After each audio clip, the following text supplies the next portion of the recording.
Well, Phil Spencer is effectively, talking pretty interesting bits and pieces of information. We kind of like that in the gaming YouTube sphere, where we can kind of talk about what's going on and how Xbox is doing and all that kind of good stuff. Like, I think we're in a very interesting space, and this could be a very interesting situation that we find ourselves in shortly, because at the end of the day, this could change the way gaming goes. Like, I don't know, when it comes to Xbox and when Phil Spencer talks, I always kind of look at it as like a little bit of double speak, because he does do that a lot, where he does kind of the double talk, and it's a situation where we have to kind of read between the lines oftentimes when it comes to what Phil is saying. So that's how I kind of look at it. But this was very straightforward,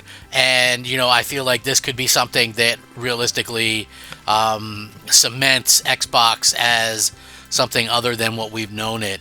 And that I don't know if that's going to be considered a good thing or a bad thing. I guess that could be one of those things where it's the eye of the beholder. Some people are going to think of it one way, some people are going to think of it the other way. So, basically how it kind of goes. But I'm sure you guys are all going to have some interesting takes on this, and we'll see if those takes align or not. But anyway, let's go ahead and get started.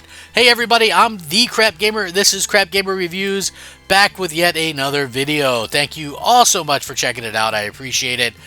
Please like, share, subscribe. I would appreciate that as well. Helps out my channel. Really, really, you guys don't understand that it honestly does mean a lot, and it helps people to kind of be aware of my channel and things like that. So like the video. I mean, at the very least, if you're watching and you maybe watch daily or something, please like the video. I do daily gaming content, a video, maybe two a day, depending on what's going on. Very appreciative. I try to be fun and entertaining at the same time. So, Phil talked a lot about, the handheld aspect of Xbox and things, and kind of what's going on there. And, at the same point in time, I really, really do think that, there's this part of Xbox that just doesn't really get everything in such a way, but again, we'll see what happens. I really do think that Microsoft can do better, if they actually tried. But again, this is basically Microsoft and Phil Spencer talking about, what's going on with the future of like their acquisitions and things like that. And I have to say, it's kind of surprising because, he talks about previously about how now they're a business and they got to do this and that and the other thing, and then when you read stuff like this, it's like, well, you've already kind of are admitting that your exclusives are kind of pointless or whatever. So I don't know. Anyway, Microsoft has been one of the most active gaming companies in the merger and acquisition space in recent years, most notably landing the $69 billion acquisition of Activision Blizzard. And speaking in a new interview in Bloomberg, Phil Spencer signaled that the platform holder hasn't ended its spending spree, though he claimed that no deals were close. According to the publication, Spencer said he was interested in deals that may add geographic diversity, such as studios in Asia, and that he was also interested in buying another mobile company to add those acquired to the Activision Blizzard deal. And I quote, "We definitely want to be in the market, and when we can find teams and technologies and capability that add to what we're trying to do in gaming at Microsoft, absolutely we will keep our heads up." However, he also noted that no deals were imminent, and any that may be agreed are unlikely to be of the scale of last year's Activision Blizzard acquisition, given that Microsoft is still spending time absorbing those employees. So, again, I find that to be a little bit of an interesting take, for the main reason being that if he was really interested in like the Asian companies and things like that, wouldn't he have kept Tango Gameworks? Like, I don't know. It just seems weird to me that, out of all the things that have kind of happened, they don't even have anything to do with. I don't think they have one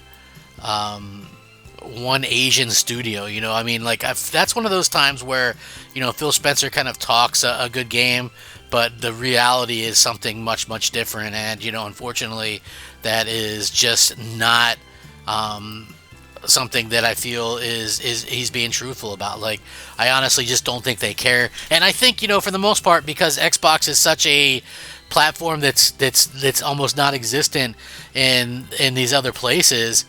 You have to kind of look at it and go, hey, what's the future gonna look like for Microsoft? Because are they going to actually be able to buy these other places? Like, I don't see them. He's basically saying they can't buy a big publisher, which, duh. Like, that would be, I think, no matter what, even if they're putting everything on everything, when you still have a platform, I still feel like, you're kind of leaning into a situation where you're not going to have, it's not going to be fair for others. He also identified China as a potential source of acquisitions, with Bloomberg noting that Age of Empires Mobile released last month with a collaboration with Tencent.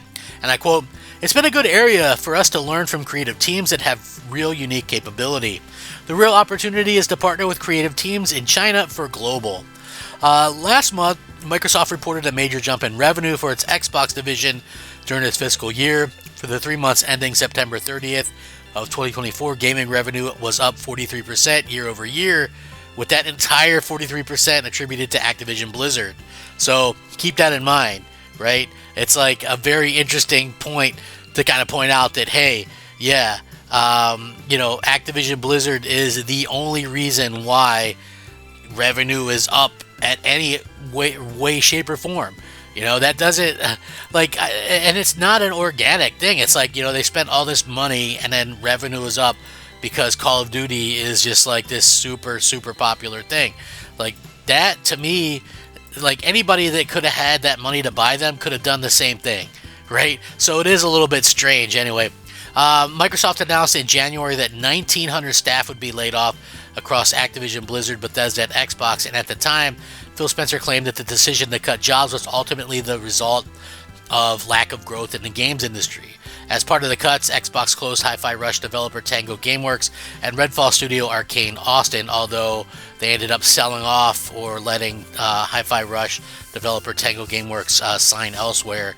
So again, it's just one of those things where, should Microsoft be buying any more companies? I think the only reason they would be because they want to be in a situation where they are like more just of a third party. Because, and I've mentioned this multiple times, Xbox doesn't have, and Microsoft doesn't have the portfolio. They have a good portfolio of games.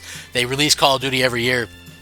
But as an Xbox fan, Xbox owner, they haven't really released anything that this year that I would have bought personally, right?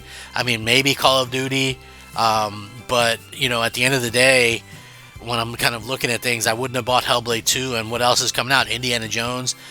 It's like, honestly, there's not a whole lot of meat on the bone there. So they're releasing, a handful of titles a year. That may not be enough to sustain them, especially if they aren't really like good titles, in my opinion. So I guess we'll kind of see, what happens. And, for me anyway, I honestly was trying to hope that Microsoft would do something that would really kind of drive people, to Xbox, but it doesn't really look like that's going to be the case. But maybe, I don't know, like who else could they pick? I mean, they want to get into mobile, so mobile makes sense. Could you see them, buying some smaller studio, like the studio that does Flight Sim or whatever? You could see that happening, I suppose. But I just don't really see them going in this direction where they can go and buy, whatever studio they want and, or publisher. I don't think those are going to happen anymore. I don't think they could pass it through the FTC. I just don't think that it would be a thing that would actually happen. So we'll see what happens in the future. Again, I honestly feel like, it's a situation where, anything can happen. But I just don't feel like it'd be a good bet for Microsoft to end up with, more companies and things like that. I just don't see that as being a positive. I think that it wouldn't be a positive. It would be a negative, in fact. So how do you guys feel, though? Do you want to see Microsoft continue to buy up the industry? It seems like that's leading to less competition in the actual console space, though, So I don't know. You know, I honestly just don't know. I don't think that it would be a good thing. You know, but we'll see what happens. Anyway, thank you guys so much for watching. I appreciate it. Rack 'em up, fact 'em up, crap gamer 'em up. We'll catch you next time. Crap gamer out.